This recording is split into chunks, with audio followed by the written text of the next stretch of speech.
Regarding the intention, still on the intentions issue, does one always have to make intentions regarding when you're about to fast? And secondly, the timing of the intentions. Can you just say something a little bit about that? As far as intention is concerned, as I mentioned earlier, that intention is a fard.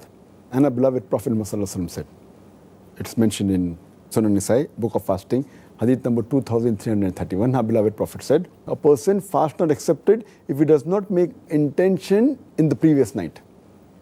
That means for all the fard fasting, compulsory fasting, making intention the previous night is compulsory. It can be any part of the previous night. It can even be till as late as just before the Fajr time. Any time of the night you can make intention.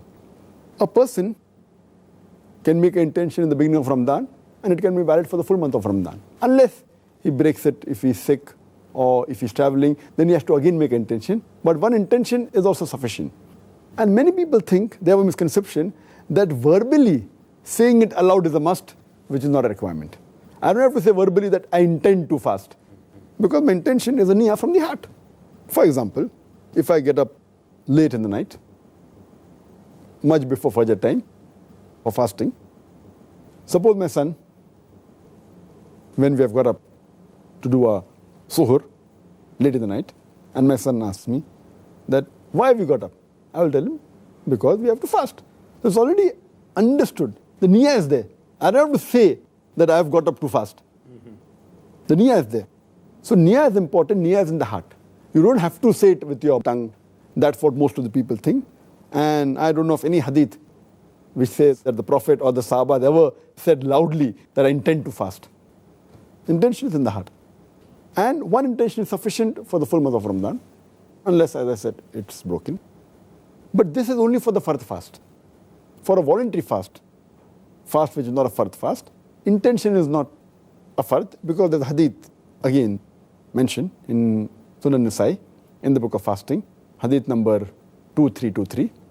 One is the Prophet, he tells his wife that, I want food to eat. And the wife said that there's no food to eat. So he said, okay, I'm fasting. That means his intention was not there before, in the previous night. He made it on the spot.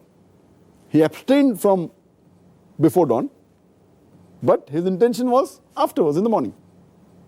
So for the voluntary fast, it's not compulsory to be made early the previous night, except if it's a very important voluntary fast like the Ashura, the 10th of Muharram, Ashura, or it can be the day of Arafat. It's preferable to make intention before, because that's a very important fast. For all the other voluntary fast, it's not compulsory to be made before previous night.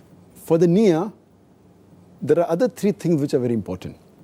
One thing, if it's by force, and if something is broken, then it can be forgiven, or by error, or by forgetfulness. As Allah says in the Quran, in Surah Nahl, chapter number 16, verse number 106, that after a person has believed, then if he does something of unbelief, does something of kufr, except by force, that means if he does by force, even kufr or shirk, Allah will forgive. So if someone forces a person to break the fast, his niyyah wasn't there, he can be forgiven. And Allah says in Surah Baqarah chapter number 2, verse number 286, that, O Lord, please do not catch us.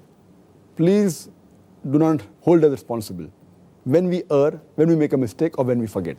So if a person in his forgetfulness breaks his fast like has water, Allah will forgive him. Or if because of a mistake, Allah will forgive him, which we shall deal later, inshallah.